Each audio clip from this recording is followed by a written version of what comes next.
Langsung saja kita persilakan Ustadz kita untuk membawakan materi pengantar di malam hari ini. Fali fadilatil Ustadz, fali yatafaddal mashkura wa majura. شكرا جزاكم الله خيرا على هذه الفرصة Uh, النفيسة.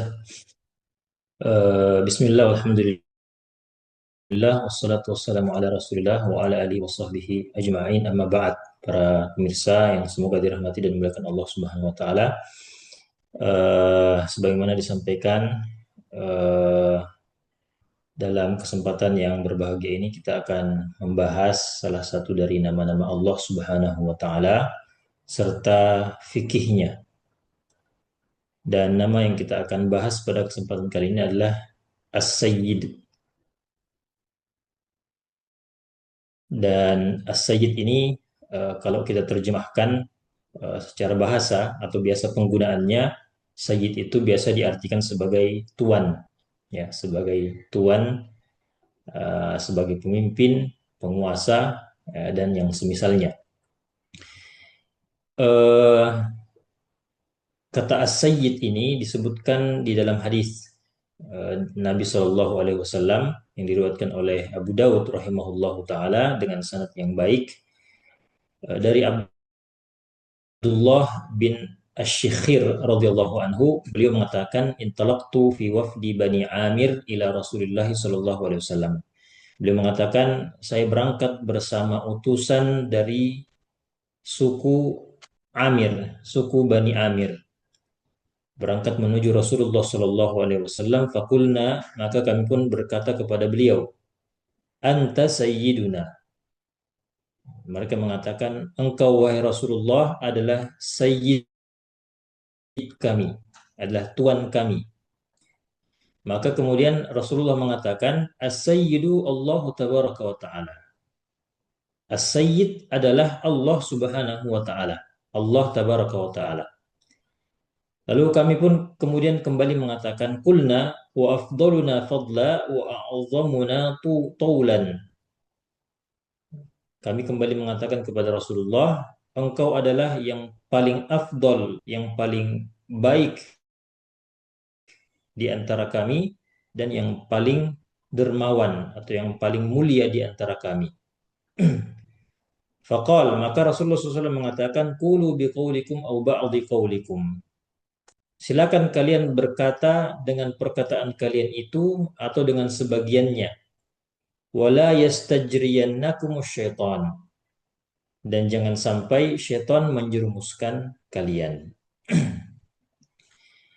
Nah, jadi dari hadis yang jelas ini, perkataan Nabi Sallallahu Alaihi Wasallam, As-Sayyidu Allahu Tabaraka wa Ta'ala. As-Sayyid itu adalah Allah Tabaraka wa Ta'ala. Ini jelas, sangat gamblang dari teks hadis yang kita bacakan tadi, bahwa di antara nama Allah Subhanahu wa Ta'ala adalah As-Sayyid.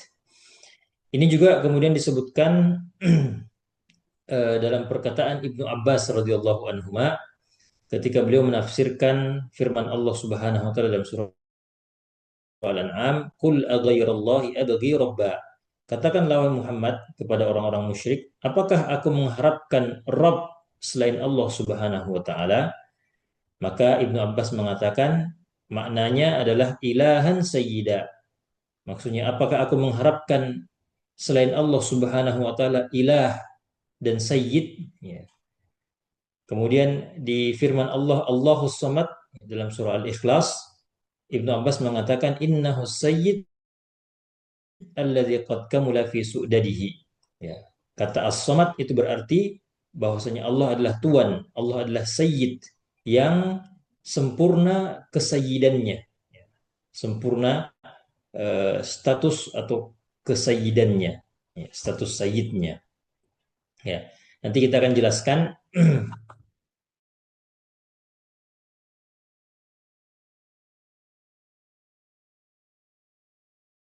Nah, kita akan jelaskan apa makna sayyid jika dia dinisbahkan kepada Allah Subhanahu wa taala. Ya, sebagaimana Nabi SAW tadi kita sebutkan dalam hadis, beliau mengatakan as-sayyidu Allahu tabaraka wa taala. As-sayyid, ya, sang tuan itu adalah Allah Subhanahu wa taala. Allah tabaraka wa taala. Nah, maksudnya adalah sebagaimana yang kita sebutkan tadi, as-sayyid adalah al-malik, al-maula, ar-rabb. Ya, yaitu penguasa, eh, pelindung, ya, Rob, ya, Tuan, ya, atau semacamnya, yang menguasai, yang semua makhluk di bawahnya tunduk, semua makhluk itu adalah hamba, ya, dan semua makhluk itu butuh kepada Allah Subhanahu wa taala, tidak bisa terlepas dari kebutuhannya kepada Allah Subhanahu wa taala. Karena Allah lah Subhanahu wa taala yang mengadakan mereka, mengadakan makhluk. Allah Subhanahu wa taala yang menciptakan makhluk, ya. Kemudian para makhluk itu butuh kepada Allah Subhanahu wa taala dalam setiap urusannya, ya. Allah yang memberikan rezeki, ya. Allah yang memberikan kebutuhan-kebutuhan para hamba yang tidak ada kemudian hamba yang bisa keluar dari kekuasaan Allah Subhanahu wa taala. Allah yang mengatur semua urusan-urusan hamba, ya, Allah yang memberi, Allah yang menghalangi, Allah yang merendahkan, Allah yang meninggikan, Allah yang memuliakan, Allah yang menghinakan, Allah yang menghidupkan, Allah yang mematikan, Allah yang memerintahkan, Allah yang melarang, ya, dan seterusnya. Nah, ini ketika disebutkan bahwa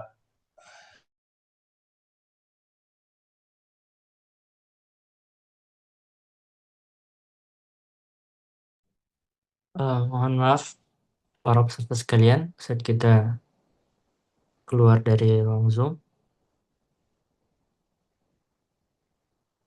Saya Ustaz sudah bergabung lagi.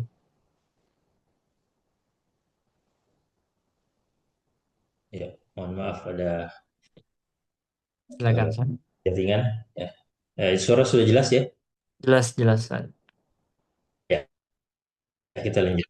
Jadi tadi kita sebutkan bahwa sayyid, ya, kata sayyid dinisbahkan kepada Allah itu berarti bahwa kesayyidan Allah Subhanahu wa taala itu mutlak, ya. Allah pemimpin atau Allah penguasa, ya, yang menciptakan, yang mengatur dan yang menguasai semua makhluk. Jadi semua makhluk itu ada di bawah kekuasaan Allah Subhanahu wa taala. Semua kehendak Allah pada makhluk pasti pasti terjadi, dan apa yang tidak dikehendaki Allah pada makhluk pasti tidak terjadi. Nah, inilah yang kita maksudkan dengan kesayyidan yang mutlak, kesayyidan yang hakiki, ya. Karena hamba juga bisa disebut sebagai sayyid, sebagai tuan atau sebagai pemimpin, tapi tidak mutlak, ya, tidak mutlak. Eh, oleh karena itu eh, kita sebagai umat Islam, kita sebagai kaum muslimin yang berakidah, ya, yang memahami atau yang mengenal makna dari firman Allah Subhanahu wa taala ini, hendaknya kemudian kita betul-betul menjadi seorang hamba, ya, menjadi seorang yang menyadari bahwa kita adalah makhluk yang dikuasai, yang diatur dan yang dimiliki oleh Allah Subhanahu wa taala. Maka tidak pantas kemudian kita merasa sombong, merasa tinggi, ya, walaupun mungkin kita punya kekuasaan, walaupun mungkin kita punya wewenang di muka bumi ini pada sebagian hal, yaitu semua karena Allah yang berikan kekuasaan tersebut. Ya, karena kalau Allah cabut kekuasaan tersebut, maka akan hilang kekuasaan itu dari kita. Makanya Allah katakan, "Qulillahumma malikal mulki tu'til mulka man tasya' wa tanzi'ul mulka mimman." Katakanlah, ya Allah, Engkaulah rajanya raja yang memiliki dan menguasai secara mutlak. Engkau memberikan kekuasaan kepada yang Engkau kehendaki dan Engkau mencabut kekuasaan daripada yang Engkau kehendaki. Maka memang manusia bisa disebut sebagai penguasa, bisa disebut sebagai tuan, bisa disebut sebagai sayyid, ya.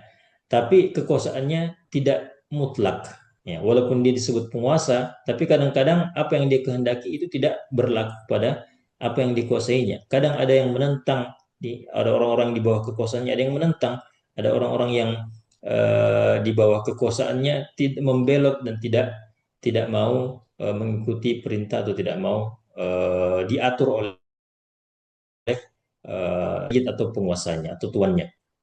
Nah, dan juga di antara kemutlakan kesayyidan Allah Subhanahu wa taala, mutlaknya kesayyidan Allah Subhanahu wa taala adalah kesayyidan Allah Subhanahu wa taala itu tidak terbatas waktu. Ya, Allah senantiasa menguasai, Allah senantiasa memiliki, ya, Allah senantiasa mengatur. Ya, tidak ada masa di mana Allah itu tidak berkuasa kemudian jadi berkuasa, atau kemudian nanti di masa depan, di masa yang akan datang ada nanti Allah tidak berkuasa kembali. Itu tidak ada. Sedangkan manusia, ya, walaupun dia bisa jadi penguasa, walaupun dia bisa menjadi pemilik, ya, menjadi tuan, tapi itu tidak selamanya. Ya, dia akan ada masanya habis. Ya, entah itu umurnya memang dia sudah habis, dia meninggal, akhirnya kekuasaannya tidak lagi ada padanya karena dia sudah meninggal, atau memang pada waktu dia masih hidup kekuasaannya dicabut oleh Allah Subhanahu wa taala sebagaimana yang kita saksikan. Ya, ada saja orang yang tadinya berkuasa, kekuasaannya luar biasa seperti Firaun misalnya. Dia berkuasa di Mesir, dia raja, dia bisa disebut sebagai sayyid, ya, tapi tidak mutlak. Allah cabut kekuasaannya, maka kemudian dia terhina, meninggal tenggelam, ya, mati tewas bersama kekuasaannya dan bersama pasukannya. Nah, oleh karena itu eh, kita perlu berhati-hati, ya, dengan penggunaan kata sayyid ini. Ya. Jangan kemudian berlebihan, ya, menganggap kesayidan kepada seorang makhluk. Ya, ini kadang-kadang yang berbahaya. Ya, karena kita sebutkan ketika kita memahami bahwa Allah itu adalah Sayyid, Allah itu adalah penguasa, Allah itu adalah Rabb yang mutlak, maka tentu saja kita tidak boleh memberikan atau tidak boleh berlebihan, ya, kepada makhluk yang diberikan kekuasaan oleh Allah Subhanahu wa taala. Ya, kita tidak boleh memuja terlalu berlebihan, ya, tidak boleh gulu, ya, kepada orang-orang yang diberikan kekuasaan oleh Allah Subhanahu wa taala. Ya, karena kadang-kadang penguasa atau pemimpin itu justru bisa menjadi togut, ya, bisa sesuatu yang diagungkan, bahkan sampai menyamai Allah Subhanahu wa taala, ditaati oleh orang-orang sampai kemudian harus mengorbankan ketaatannya kepada Allah Subhanahu wa taala. Ya. Oleh karena itu di dalam Al-Quran ada penyesalan dari orang-orang yang eh, berlebihan terhadap sayyidnya. Ya. Mereka mengatakan inna ata'na sadatana wa kubara'ana fa'adalluna. Ya. Mereka mengatakan ya Allah, kami dulu di dunia kami mentaati sayyid kami, ya, dan para pembesar-pembesar kami dan mereka menyesatkan kami. Nah, ini berbahayanya ketika kita kemudian terlalu mengagungkan seorang penguasa, ya, orang yang punya kekuasaan, ya, sampai akhirnya kemudian gara-gara ketaatan kita kepada dia mengorbankan ketaatan kita kepada Allah. Ya, kita gara-gara taat kepada dia kita kemudian harus melanggar perintah-perintah Allah Subhanahu wa taala dan akhirnya menjadi orang-orang yang menyesal. Nah, bahkan Nabi SAW sendiri, ya, para pemirsa sekalian semua dirahmati Allah Subhanahu wa taala, sebagaimana kita sebutkan dalam hadis yang tadi kita bacakan, ketika Nabi SAW mendengarkan perkataan dari utusan-utusan Bani Amir ini yang mengatakan anta sayyiduna, engkau tuan kami, engkau adalah sayyid kami.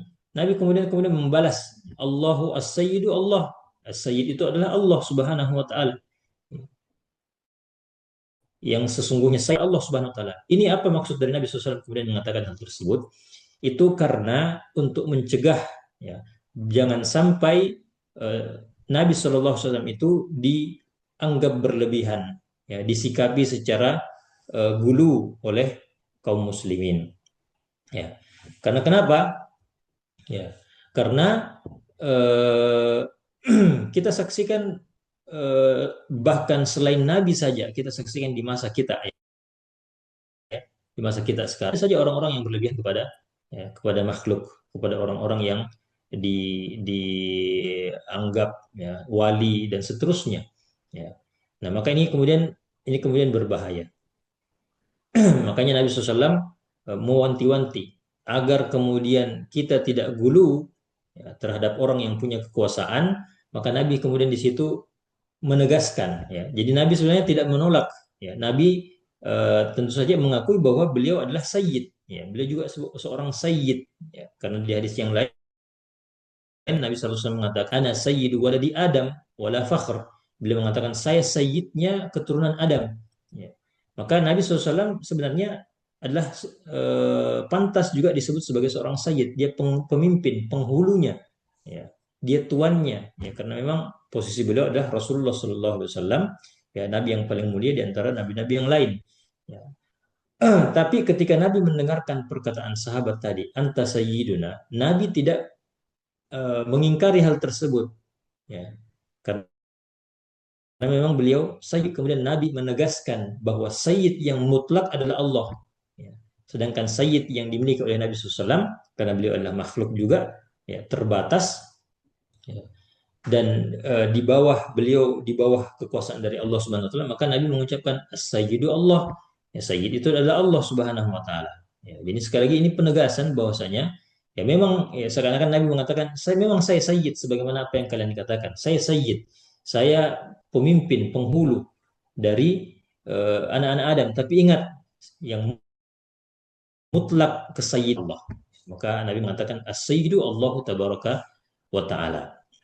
Nah, ini sekali lagi untuk mencegah jangan sampai kemudian kita berlebihan, kita kemudian apa,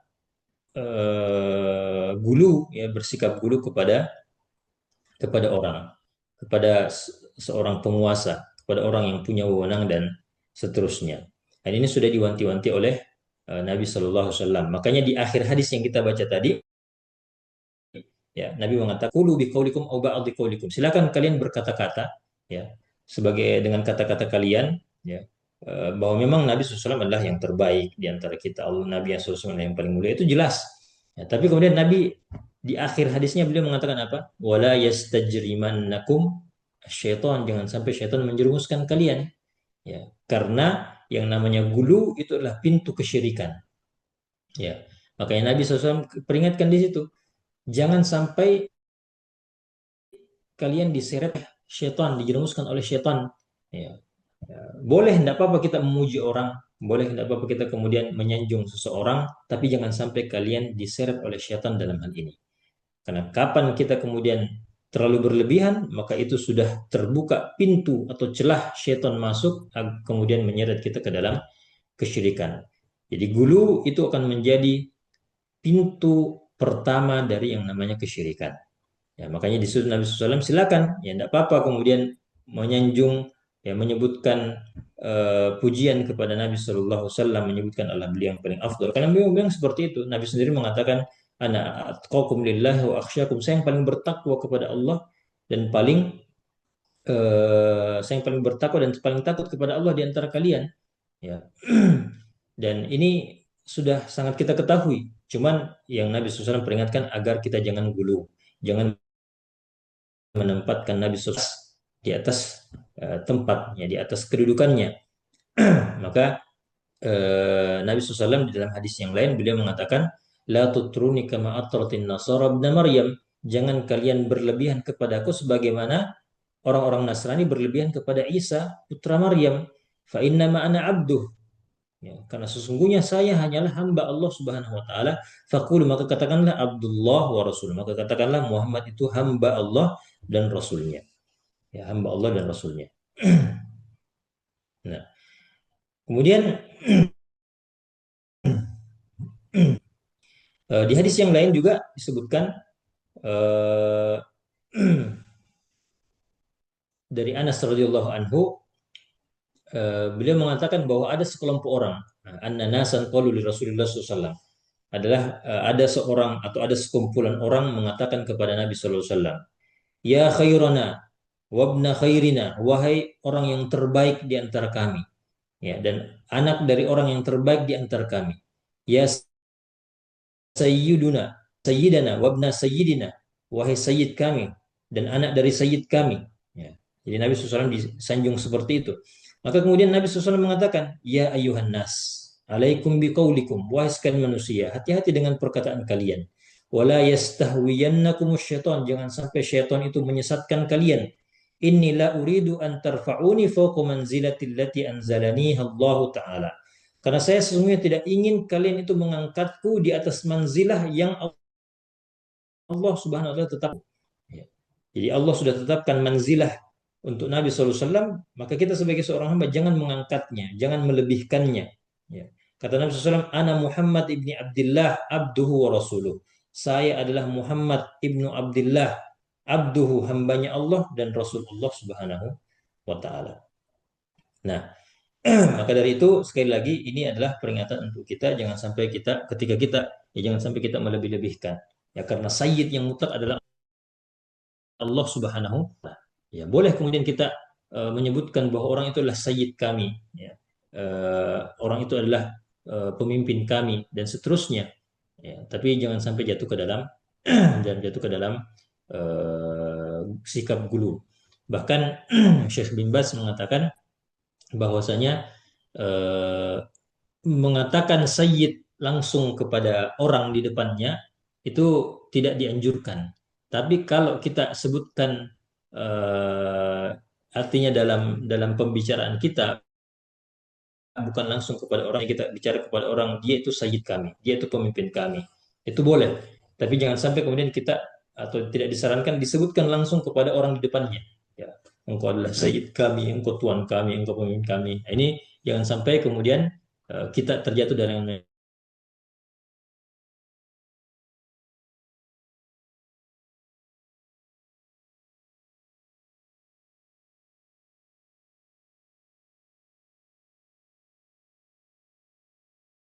yang dulu, seperti misalnya Allahumma sholli sayyidina Muhammad, itu boleh-boleh saja.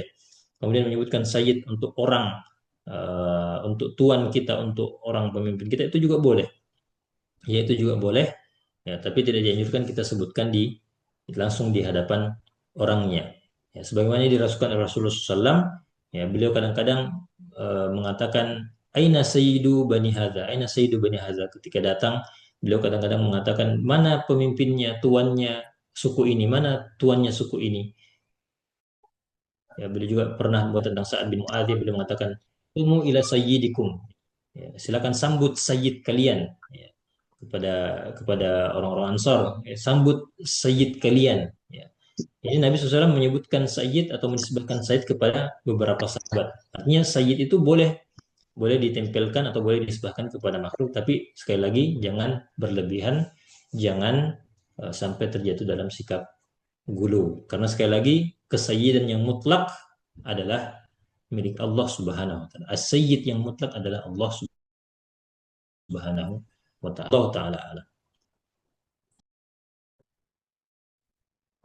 Ya, syukran wa jazakumullah khairan kepada Ustadz kita atas materi pengantar di malam hari ini, menjelaskan tentang fikih Asmaul Husna, nama Allah As-Sayyid. Wa jazakallahu khairan.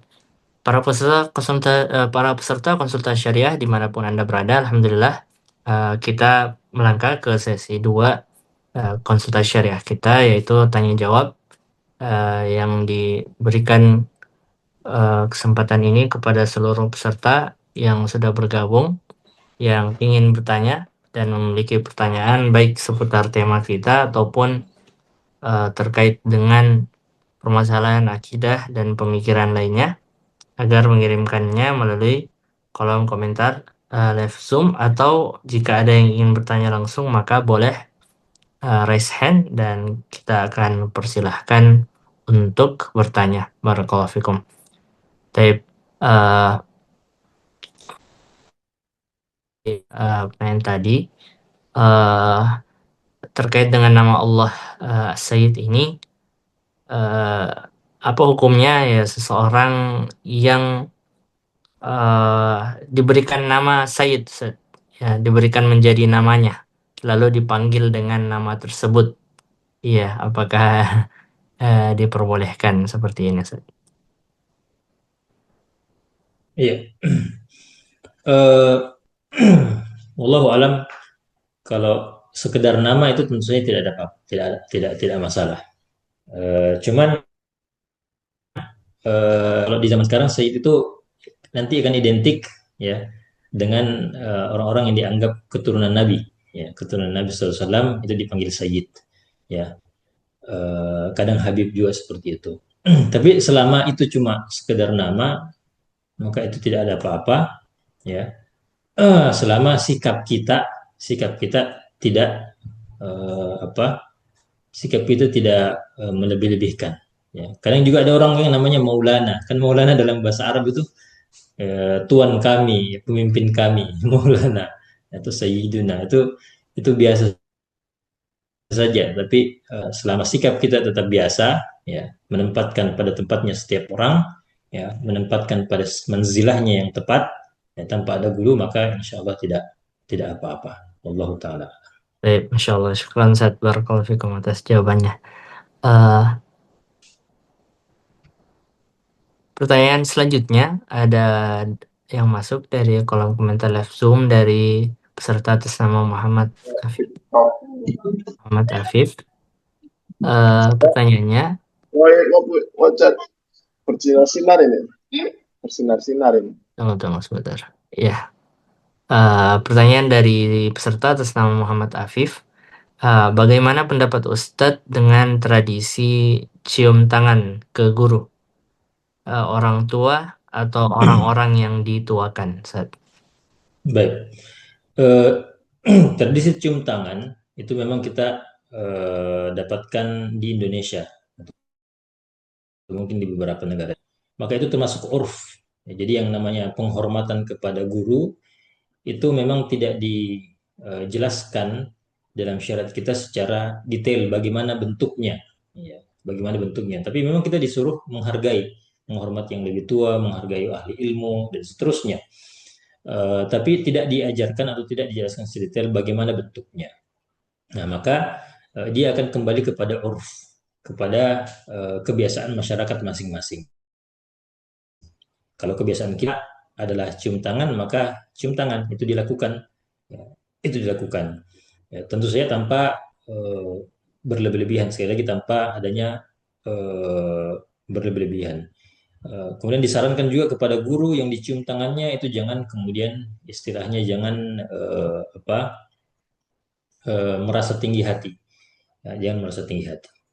Jadi uruf masing-masing masyarakat itu berbeda. Ada yang cium tangan. Kalau di Arab itu cium kening. Ya, itu cium.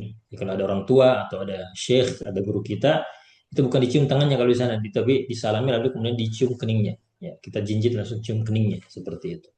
Nah, itu kalau di kita cium tangan. Ya, kalau cium kening di sini agak aneh mungkin ya, karena bukan urf kita. Ya, maka kita masing-masing kemudian mengamalkan urf kita itu cium tangan. Selama tentu saja ya menjaga yang namanya batasan-batasan. Ya, jangan sampai yang bukan mahram lawan jenis itu kemudian kita lakukan cium tangan seperti ini dan ini tentu tidak diperbolehkan. Allah taala alam. Masya Allah. Baik, syukran atas jawabannya, Ustadz. Barakallahu fikum. Silakan para peserta jika masih ada yang ingin bertanya di malam hari ini untuk mengirimkan pertanyaannya melalui kolom komentar live Zoom. Baik, Ustadz, pertanyaan selanjutnya dari hamba Allah. Ustadz, mohon dijelaskan apakah ada riwayat terkait dengan sebagian perkataan orang bahwa menikah di bulan Syawal itu mendatangkan hal yang buruk atau mendatangkan sial, Ustadz. Ya. Uh, Wallahu alam, apakah ada riwayatnya atau tidak? Tapi secara umum dia menyelisihi uh, apa? Menyelisihi apa yang dilakukan oleh Nabi SAW. Ya. Justru Nabi SAW itu menikahi Aisyah di bulan Syawal. Ya. Di bulan Syawal. Nah, maka dari itu kalau kita mengatakan ada riwayat misalnya dari Nabi bahwa menikah bulan Syawal itu berarti ini bertentangan dengan apa yang dilakukan oleh Nabi SAW. Ya, maka kita katakan tentu itu tidak benar. Tidak benar. Kalaupun ada biasanya itu palsu atau lemah. Ya, setahu saya tidak ada. Setahu saya tidak. Dan juga ini justru bisa menjadi apa istilahnya tatoyur. Ya, dalam istilah akidah ada namanya tatoyur. Tatoyur itu adalah menganggap adanya waktu-waktu sial. Ya, menganggap adanya waktu-waktu sial, hari sial, bulan sial. Ya, kalau bulan begini tidak boleh nikah nanti sial. Kalau begini jangan safar nanti sial. Nah, ini namanya tatoyur dan ini tidak diperbolehkan dan bisa tauhid ya, dan akidah kita. Jadi untuk menikah ya tidak ada sama sekali anjuran mau bulan berapa, mau bulan apa, atau tidak ada larangan jangan bulan ini, jangan bulan itu. Ya, silakan di bulan manapun kita bisa menikah. Ya, dan Rasulullah sendiri menikahi Aisyah di bulan Syawal. Maka ini semua menunjukkan bahwa tidak ada bulan-bulan tertentu yang kemudian dimakruhkan atau dilarang atau di apa di tidak disanjurkan untuk menikah di situ. Ya, wallahu a'lam. Masya Allah. Taib, syukran Ustaz atas jawabannya. Ya, semoga dipahami oleh saudara penanya. Jadi tidak boleh ada yang seperti ini. Berikutnya Ustaz dari hamba Allah. Silakan para peserta jika masih ada yang ingin bertanya atau yang mau bertanya langsung, silakan raise hand-nya. Pertanyaan berikutnya dari hamba Allah. Eh, ya, kita baru saja selesai Ramadan dan sudah juga melaksanakan Idul Fitri atau hari Lebaran. Eh, ada yang bertanya, Ustaz, apakah dilarang memang atau kebiasaan sebagian keluarga yang menziarahi kuburan keluarganya saat setelah Lebaran, Ustaz? Ini tradisi mungkin sebagian, ya. Nah, apakah dilarang atau sebenarnya tidak ada eh, kebolehan secara umum saja? Ya, hal seperti ini ya karena sebagian pernah katanya ditegur kenapa dia menziarahi kubur keluarganya di momen Lebaran. Ya. Eh, Berziarah kubur di momen Ramadan itu tentu tidak ada anjurannya. Ya, tidak ada anjurannya dari Nabi Shallallahu Alaihi Wasallam. Ya. Tapi eh, apa namanya syariat berziarah kubur secara umum itu adalah sesuatu yang dianjurkan. Ya, ziarah ziarah kubur adalah sesuatu yang dianjurkan oleh Nabi Shallallahu Alaihi Wasallam. Ya, beliau sendiri mengatakan, dulu saya melarang kalian untuk berziarah kubur, fal'an fazuruha. Kalau sekarang silakan kalian berziarah kubur. Karena manfaatnya adalah kembali kepada kita yang berziarah. Ya, itu yang dikatakan oleh Nabi Shallallahu Alaihi Wasallam. Manfaat terbesarnya adalah kembali kepada kita yang berziarah, karena Nabi mengatakan fa innaha tudzakirukumul akhirah. Karena berziarah kubur itu akan mengingatkan kita kepada akhirat. Ya, di riwayat yang lain Nabi mengatakan wa tuzahidu fid dunya, akan membuat kita lebih zuhud di dunia, karena kita tahu bahwa kita akan mati dengan melihat makam-makam dan kuburan ya orang-orang yang pernah hidup yang pada akhirnya meninggal dan akhirnya dimakamkan di situ, dan kita sadar bahwa kita juga akan meninggal, sehingga kita akan mengingat akhirat dan akan lebih zuhud di dunia. Nah, jadi tidak ada waktu-waktu khusus yang kemudian di apa yang kemudian dianjurkan kepada kita untuk ziarah kubur. Ya, selama kita tidak menganggap, ya, jadi silakan diziarah kubur kapan saja, ya, bisa di ba'da Id, bisa juga sebelum Id, bisa juga dan seterusnya. Selama kita tidak meyakini bahwa ada keutamaan khusus berziarah di waktu-waktu khusus, maka itu tidak ada masalah. Ya, mungkin kita memanfaatkan momen, misalnya sekedar memanfaatkan momen, karena misalnya kalau sudah Id kita pulang kampung, ya, dan orang tua kita dimakamkan di kampung misalnya, atau keluarga kita dimakamkan di kampung misalnya, dan kita mau datang berziarah untuk mendoakan mereka dan juga untuk mengambil ibrah pelajaran tadi sebagaimana yang kita sebutkan, agar kita ingat kepada akhir dan zuhud. Nah, maka ini tidak ada masalah, untuk kita melakukannya. Selama kita tidak meyakini bahwasanya ada keutamaan tersendiri kalau kita ziarah kubur setelah Id, ya tidak ada.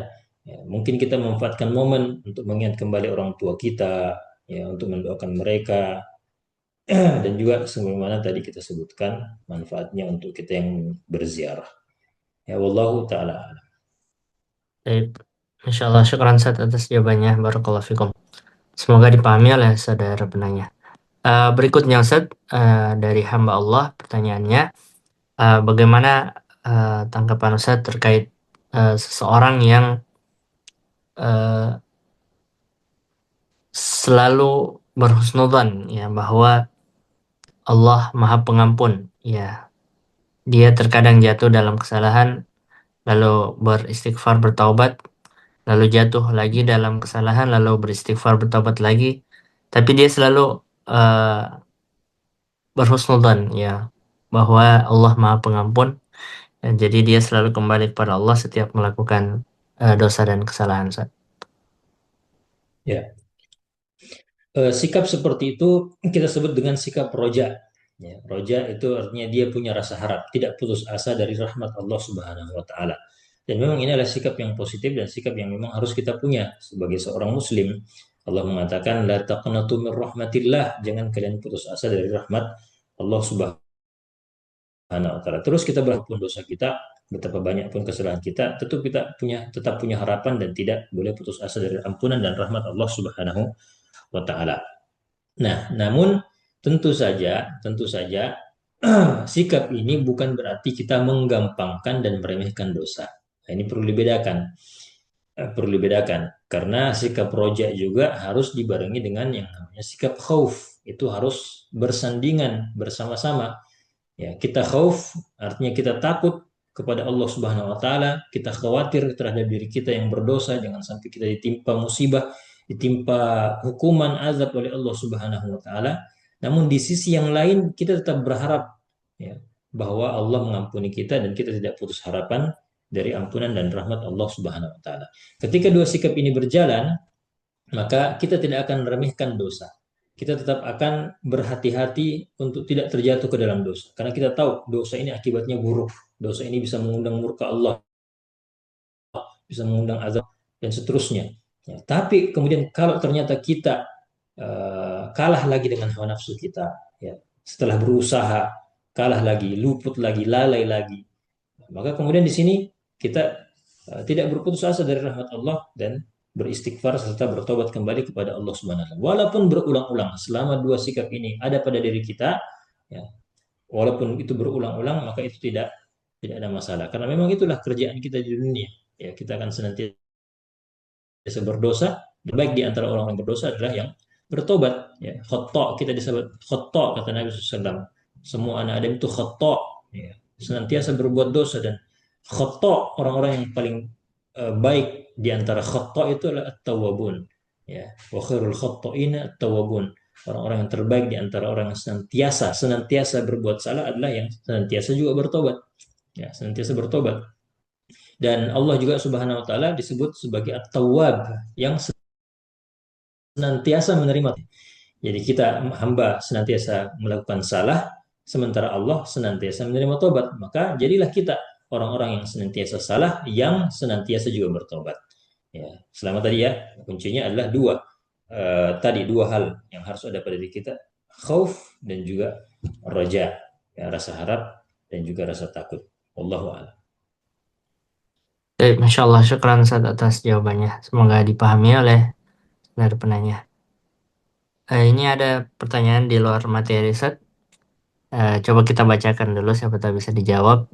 Dari hamba Allah, Afwan Ustaz ingin bertanya, tapi di luar materi.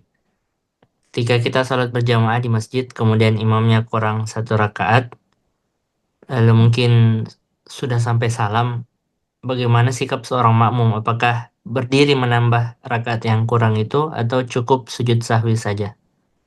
Syukran, Ustaz.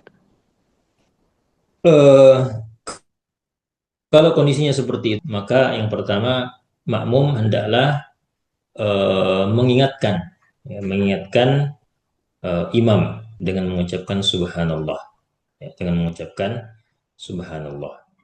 Tapi kalau kemudian imam tidak mengindahkan, ya, maka kemudian di sini makmum harus berdiri menambah rakaatnya, lalu kemudian sujud sahwi.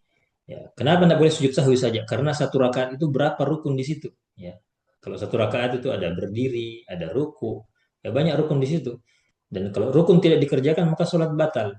Ya, maka kalau kurang satu rakaat, makmum harus tambah lagi satu dan sujud sahwi.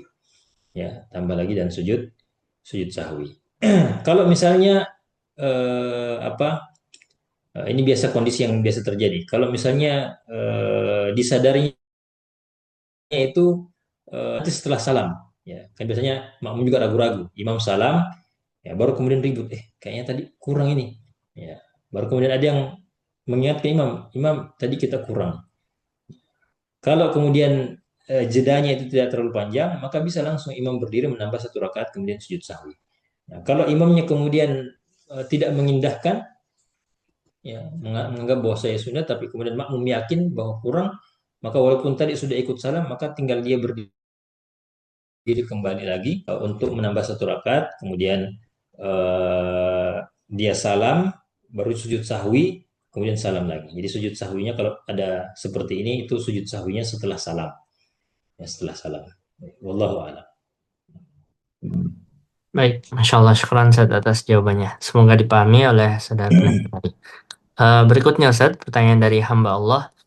Ya, apakah kemiskinan itu adalah takdir Ustaz? Ya, katakan di sini bahwa saya sudah berusaha bekerja, mencari uang, namun rezeki begitu-begitu saja. Eh, Harta eh, s- agak kesulitan katanya Ustaz untuk mendapatkan uang yang stabil dalam Ya, keluarganya. Mohon pencerahannya Ustaz.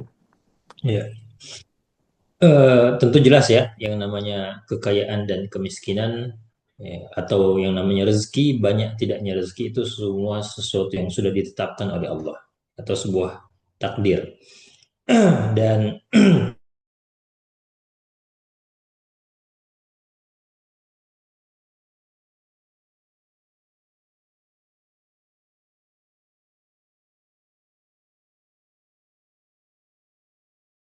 Dan di dalam hadis yang disebutkan oleh Nabi SAW bahwasanya ketika ruh ya kita ditiupkan, maka malaikat yang datang membawa ruh tersebut itu ditugaskan juga oleh Allah Subhanahu wa taala untuk menetapkan rezekinya. Ya, di fayu'maru diperintahkan kepada malaikat itu ya, bikat birizqihi, ya, salah satunya bikat birizqihi, untuk menetapkan kadar rezekinya, ya, menetapkan kadar rezekinya. Maka dari itu bagi kita yang kemudian sudah berusaha untuk mencari rezeki dengan cara yang halal, tapi kemudian hasilnya mungkin di bawah ekspektasi kita, maka dari itu ketika kita dalam kondisi seperti itu, maka hadirkanlah sikap qanaah, hadirkanlah sikap qanaah, bahwasanya memang ini yang ditetapkan oleh Allah Subhanahu wa taala untuk saya dapatkan dalam pekerjaan ini, ya, dalam pekerjaan ini. Tetap bersabar, tetap qanaah, tetap berprasangka baik kepada Allah Subhanahu wa taala, dan tetap bekerja dan tetap menempuh sebab-sebab ikhtiar untuk mendatangkan rezeki, untuk mendatangkan rezeki. Ya, Allahu a'lam. Baik, Masya Allah. Syukran Ustaz. Barakallahu fikum atas jawabannya. Semoga dipahami oleh saudara penanya tadi. Ini Masya Allah. Masuk lagi pertanyaan ibadah. Ya. Coba kita baca sedih. Dari Siti Saryani. Kalau kita sholat Isya, tapi sering terlupa sujud. Misalnya rakaat pertama hanya satu sujud saja yang kita lakukan, dan lebih banyak keraguan dalam diri kita. Padahal kita rasa sudah berusaha khusyuk. Mohon penjelasannya, Ustaz. Ya. Eh, Keraguan dalam sholat itu tentu adalah waswas dari syaitan. Ya, waswas dari syaitan. Setan itu akan senantiasa berupaya untuk membuat kita terganggu atau tidak nyaman dalam beribadah. Ya, salah satunya seperti ini, ya, membuat kita ragu-ragu, membuat kita bimbang di dalam sholat kita, apakah lupa atau tidak. Dan kemudian perlu juga kita pahami bahwa yang namanya lupa itu juga ada sesuatu yang manusiawi, yang memang kadang-kadang kita alami, ya. Maka kalau kadang-kadang terjadi, maka itu memang biasa, karena Nabi SAW juga itu terjadi. Makanya kita tahu syariat sujud sahwi itu karena memang Nabi pernah lupa dan melakukan sujud sahwi, sehingga diriwayatkan kisah tersebut, hadis tersebut oleh para sahabat yang menyaksikannya. Dan Nabi SAW dalam kesempatan ketika beliau lupa, beliau mengatakan dengan jelas, innama ana bashar, ya, saya manusia, ya, saya lupa sebagaimana kalian lupa. Ya. Dan Nabi SAW mengatakan seperti itu. Tapi kalau misalnya kelupaannya selalu, ragu-ragunya selalu, maka ini indikasi adanya waswas syaitan yang telah menguasai kita. Maka kita anjurkan banyak-banyak beristiazah, minta perlindungan kepada Allah Subhanahu wa taala dari godaan syaitan. Wa imma yanzaghannaka syaitanu fasta'id billah, ya. Kalau syaitan mengganggu kalian, maka berlindunglah, mintalah perlindungan kepada Allah Subhanahu wa taala. Beristiazah, mengucapkan auzubillahi minasyaitonirrajim. Nah, kemudian berdasarkan pertanyaan seperti ini, kalau ada satu rakaat yang kita kurang rukunnya di situ, misalnya lupa ruku atau lupa sujud, ya, sujudnya cuma satu kali, maka harus diulang rakaat tersebut karena rakaat tersebut batal. Ya, karena rakaat tersebut batal karena ada rukun yang ditinggalkan. Rukun yang ditinggalkan. Kemudian kalau lebih banyak keraguan, misalnya terjadi keraguan, ya, makanya di dalam kitab-kitab fikih itu akan disebutkan bahwasanya yang namanya sujud sahwi itu dilakukan karena kelupaan atau keraguan. Ya, walaupun namanya sahwi, tapi dia dilakukan juga ketika kita ragu. Maka misalnya ketika kita ragu, maka kuncinya adalah kita melakukan sujud sahwi. Misalnya kita ragu, ya, kita ragu apakah saya di rakaat ketiga atau keempat. Ya, di rakaat ketiga keempat. Kalau kita punya kecenderungan, punya yakin, ada keyakinan lebih condong kepada bahwa kita ini di rakaat ketiga, ya, maka tinggal tambah satu rakaat lalu sujud sahwi. Ya. Atau misalnya kita ragu-ragu di rakaat ketiga atau empat, tapi kemudian kita punya kecenderungan bahwa kita ini di rakaat keempat, maka amalkan itu bahwa kita di rakaat keempat, lalu kemudian sujud sahwi. Tapi kalau kemudian kita ragu, ya, apakah kita di rakaat ketiga keempat dan kita tidak punya kecondongan atau kecenderungan, maka tambah lagi satu rakaat, anggap kita di rakaat, tambah satu rakaat, kemudian buang keraguan, tambah satu rakaat, lalu kemudian sujud sahwi. Ya, begitu kuncinya. Ketika ragu-ragu, ya, perhatikan dulu kecenderungan kita ada tidak? Ada kecenderungan tidak? Ada kecenderungan tidak? Nah, kalau ada, maka silakan ambil kecenderungan tersebut, buang keraguan, baru nanti kemudian diambil sujud sahwi. Kalau tidak ada keraguan, kalau tidak ada tidak kecondongan, maka ulangi atau lakukan yang kita ragukan tadi itu. Ya, misalnya lupa apakah saya sujud atau belum, kemudian kita tidak ada, maka ya, lakukan sujud tersebut, ulangi tersebut, lalu kemudian sujud sahwi. Ya, wallahu a'lam. Masya Allah. Tapi syukran atas jawabannya Ustaz, sekaligus solusi dari pertanyaan tadi yang ditanyakan oleh salah satu peserta. Semoga dipahami. Untuk Bapak Abu Aisyah peserta, ya apakah ingin bertanya langsung karena beberapa kali nyala mic-nya? Mungkin mau bertanya atau salah pencet mungkin berkali-kali. Iya. Kalau tidak, oh ya, kalau tidak ingin bertanya, mungkin sudah tidak ada pertanyaan di malam hari ini, Ustaz. Alhamdulillah, itu tadi pertanyaan terakhir kita dari peserta konsultasi syariah. Ya, sudah tidak ada nampaknya. Kami ucapkan jazakallah khairan kepada Ustaz kita di malam hari ini sudah membersamai kita menyampaikan materi pengantarnya tadi, Fikih Asmaul Husna, nama Allah Sayyid. Kita sudah mencatat beberapa faedahnya dan juga membersamai kita menjawab pertanyaan-pertanyaan dari peserta konsultasi syariah kita di malam hari ini. Barakallahu fikum wa jazakumullah khairan. Semoga apa yang Ustaz sampaikan menjadi pemberat timbangan amal kebaikan Ustaz di akhirat kelak. Amin ya rabbal alamin. Dan kepada peserta kami ucapkan terima kasih juga atas partisipasinya di malam hari ini pada program konsultasi syariah kita. Mari kita tutup dengan membaca doa kafaratul majelis.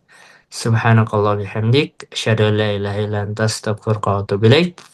Assalamualaikum warahmatullahi wabarakatuh. Waalaikumsalam warahmatullahi wabarakatuh. Syukran Ustaz, jazakallahu khairan.